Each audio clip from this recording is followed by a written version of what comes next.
এটা দিবৰ কাৰণে তেখেতৰ যি মনোভাৱনা পোষণ কৰি ৰাখিছে, তেওঁৰ সেইটো মনোভাৱনা হয়তো আজি লাহে লাহে প্ৰতিফলিত হ'ব ধৰিছে।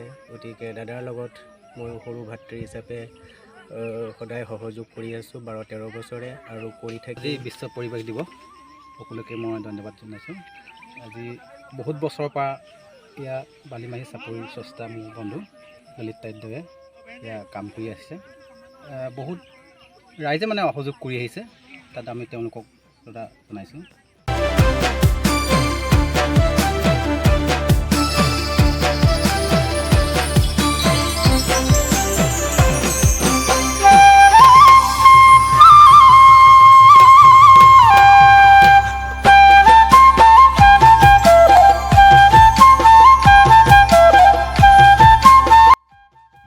নমস্কাৰ, সকলোকে স্বাগতম জনাইছোঁ।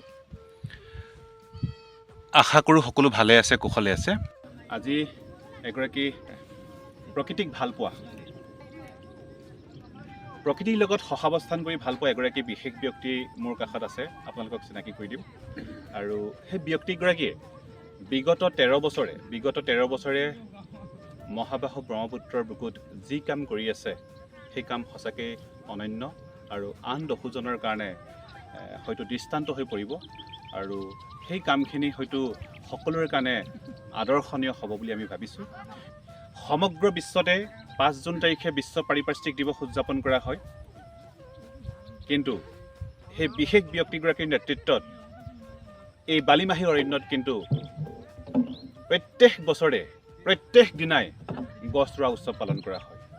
এই গছ ৰোৱা উৎসৱ বিগত 13 বছৰে আপুনি পালন কৰি আহিছে। সেই গছ ৰোৱা উৎসৱ আপোনাৰ মনলৈ কেনেকৈ আহে?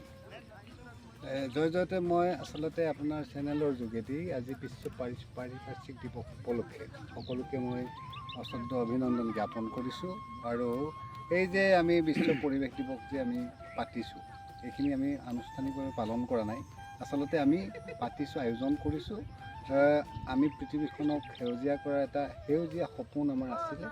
এই সেউজীয়া সপোনটো যাতে সংকল্পলৈ ৰূপান্তৰ কৰি আমাৰ এই যি প্ৰতিশ্ৰুতি, সেউজীয়াৰ প্ৰতিশ্ৰুতিখিনি আমি পূৰণ কৰিবৰ কাৰণে অহৰহ আমি বন্ধৰ দিন পালে আৰু তাৰ পাছত আমি এনেকুৱা ধৰণৰ উৎসৱবিলাকত, যিটো আমাৰ উৎসৱ বুলি নহয় আচলতে দিৱসবিলাকত, আজি বিশ্ব পৰিৱেশ দিৱস, এইবিলাকত দেওবাৰবিলাকত বন্ধৰ দিনবিলাকত যেতিয়াই সময় পাওঁ তেতিয়াই আচলতে আমি এই আমাৰ সপোনটো সংকল্পটো ৰূপান্তৰ কৰিবলৈ অনবৰত যত্ন কৰি থকা হৈছে। অবিৰত এই যত্নৰ ফলত আজি বালিমাহী যিটো অৰণ্য, এই অৰণ্যখন এতিয়া লাহে লাহে সজাল ধৰি আহিছে।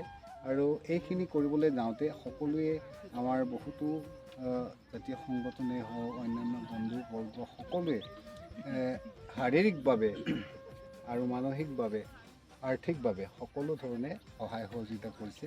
গতিকে এই সুযোগতে মই তেখেতসকলকো ধন্যবাদ জ্ঞাপন কৰিছোঁ।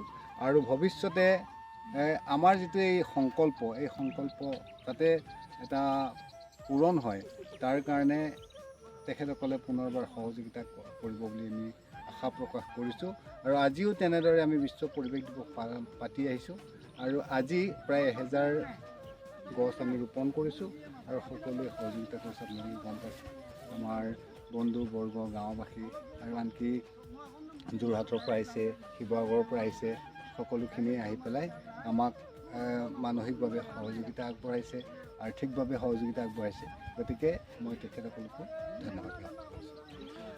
প্ৰিয় বন্ধুবৰ্গসকল, আমি সকলোৱে জানো ভাল কাম এটা সদায় এগৰাকী ব্যক্তিৰ পৰা আৰম্ভ হয়। আৰু ঠিক তেনে এগৰাকী ব্যক্তি হৈছে ললিত তাউত ডাঙৰীয়া।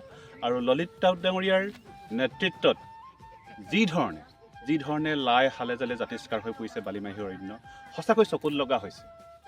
আৰু ইয়াৰ যি ঐশ্বৰ্য সুষমা দেখিলে আপুনিও মোহাবিষ্ট হৈ পৰিব।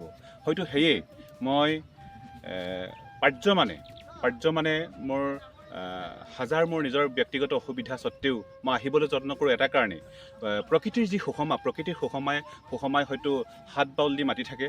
গতিকে ইয়াৰ পিছতে মই জানিব বিচাৰিম, ইতিমধ্যে আপুনি অৱগত কৰিছে যোৰহাটৰ পৰা আহিছে, দূৰ দূৰণিৰ পৰা আজি আপোনাৰ অনুৰাগী আহিছে। আজি আপোনাৰ কি প্ৰজাতিৰ গছ আজি ৰোপণ কৰা হ'ল? আজি আচলতে মই লাগনি গছ বেছিকৈ ৰুইছোঁ। ফলজাতীয় যিটো আম গছ আছে, কঁঠাল গছ আছে, জামু আছে, তাৰপাছত মিৰিকা টেঙাও আছে।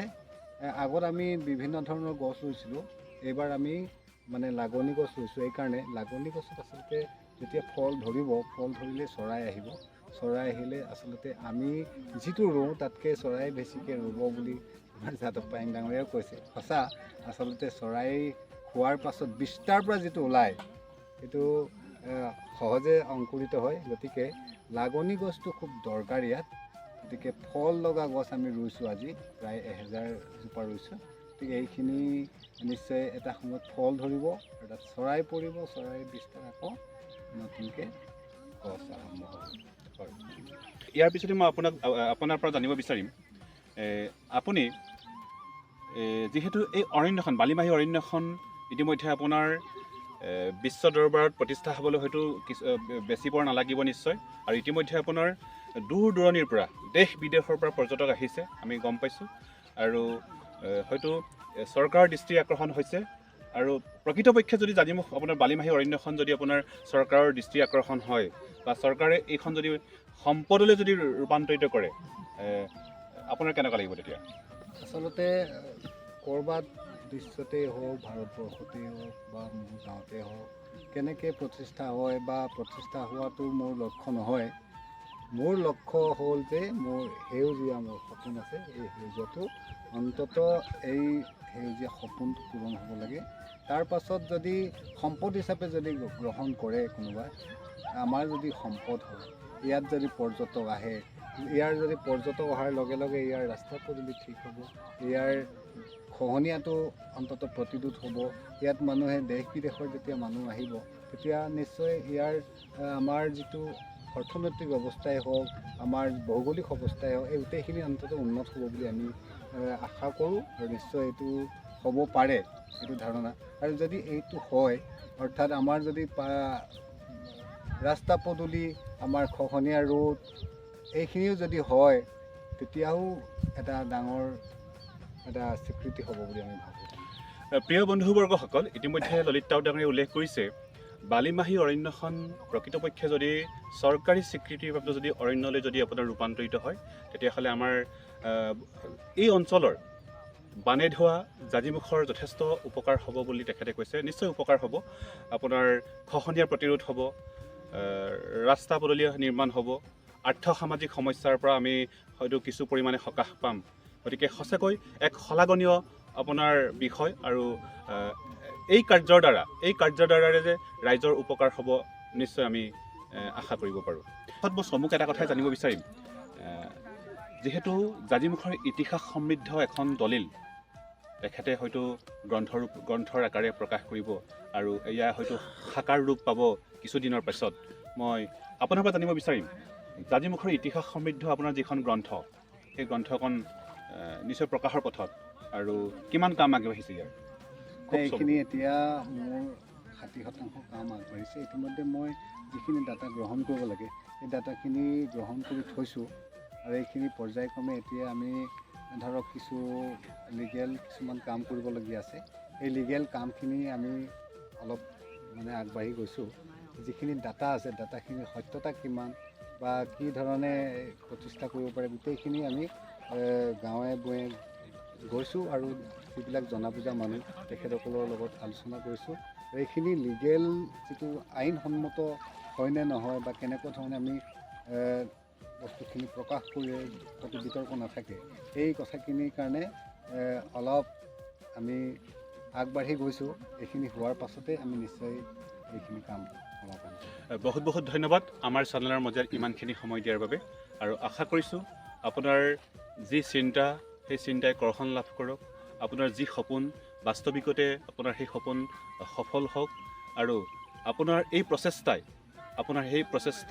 কাৰ্যক্ষেত্ৰত বিশালতা লাভ কৰক, সফলতা লাভ কৰক, তাৰেই কামনা কৰি আজিলৈ আমাৰ এই অনুষ্ঠান ইমানতে সামৰিছোঁ। ধন্যবাদ।